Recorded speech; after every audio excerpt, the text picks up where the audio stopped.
Hello everybody, it's Brian here from WeCraftNow, and today we're looking at Snapshot 12w41a. It just came out, and we're going to go on to my locally hosted server here. Hello! You didn't expect me to be looking at you right away, did ya? Alright, this is the first snapshot that I've ever done, and I figured all the cool kids were doing it, why not jump on board? One feature that I'd like to point out first of all is that we still have beautiful falling sand. Oh man, that was great. I'm so glad that Mojang decided to keep this feature. It's something that I think that they should never remove. It's one of my favorite parts of my day. But kablowie! That's not a new feature. That's just you know what that is. You know what that is. All right, and as you can see here, we've got the new anvil blocks. This one's a bit more cracked than that one. There's a reason for that. Well, first of all, let's just go through how you craft it. This is a crafting recipe for a brand new anvil, and we're gonna try that here with one of my. I'll just take my infinite stack of iron blocks and show you a bit about it. Okay, one thing that I'm going to show you here is something that's not actually going to make it into the game. This feature was removed about 4 hours ago. It's gravity in anvils. It's not actually going to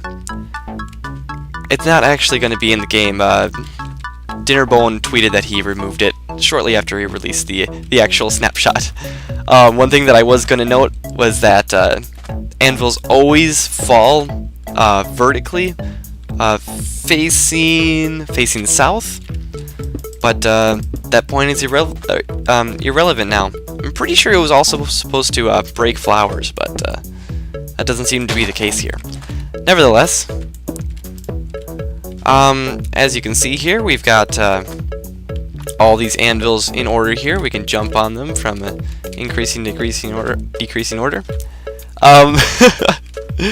They essentially do the same thing, but there is kind of somewhat of a durability. Not durability as in the sense of a tool's durability, that the green bar goes slowly from being really healthy to about to break, but in the sense that it actually changes name. So this block is called something different than the original. We've got the anvil, we got the slightly damaged anvil, and we got the very damaged anvil. And you can obviously tell which one is which. Okay, so what can you actually do with these? Well, one bug that I found is that you can name it whatever you want, but when you try to delete everything, oh, you get quite the server error there, sir. The internal server error. It crashes your game, but there's definitely an easy fix around that. Just don't delete that final D. Name it whatever you want, Mr. Man, and then scroll over and delete that D. But I do actually like that D because I want to be named Dr. Man. Alright, and you're going to notice that it takes 15 levels to name your item, so you're going to have to be quite the baller to get a pickaxe named Dr. Man. It doesn't give any special attributes, but that's only to be expected. It's just a name. As you can see here, we've already named Thor, Gold Digger, and naturally Iron Man. But you can also keep your enchantments with this method. Just make sure that you put your enchanted item on the left side, and everything will work out for you. One other thing that I'd like to note is that anvils make fantastic pillars. I can't wait to see new buildings or anything that people use anvils to make, because I think that these look pretty dang nice in terms of a decoration. Oh, that's gonna be great. Even though they are quite expensive, quite dang expensive. This is gonna be 1, 2, 3, 4, 5. That's that's 35 blocks of iron for one pillar. So not quite worth it if you're not playing creative mode, but nevertheless, we move on. Oh wow! Don't jump into your tripwire teleporters. One thing you might notice is that I've got some some items all around. That's kind of weird. This is a witch hut. It's old by now. I just found it in the marsh over here, so I decided I'd build next to it. And kind of last of all, guys, we have this new just a very subtle change to the beacons and how they work. This one got the haste effect. Yeah, so I can run around fast. Woo! Woo! But what they did say is that the beacon is a bit less intrusive, and I cannot, for the life of me, I cannot imagine anyone considering this to be not obtrusive. I mean, it's kind of ridiculous. Like, what? Seriously? This is supposed to be more subtle than whatever they had? I don't really understand.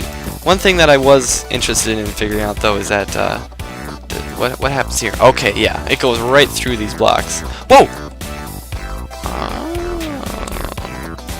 Sorry, guys, I really haven't played around with beacons much. Wow, what's going on? I thought I could. Oh, okay, so that actually does break the beacon. That must be an old feature, probably when it came out, but I just figured it out now, so you guys can learn with me.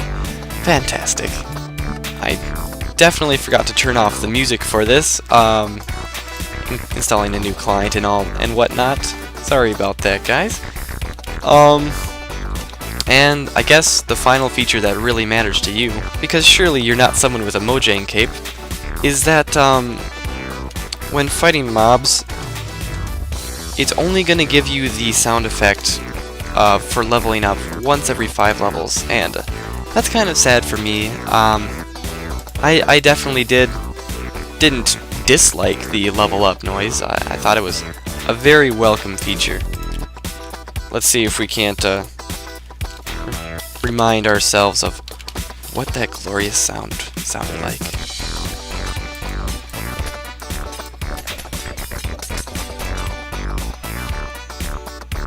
I think it sounded something like. So yeah, that's gonna be a rare treat for when you're playing in survival mode. But yeah, guys, thanks for watching the video.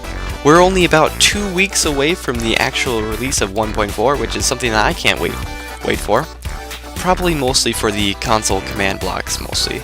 That's gonna be my favorite feature by far.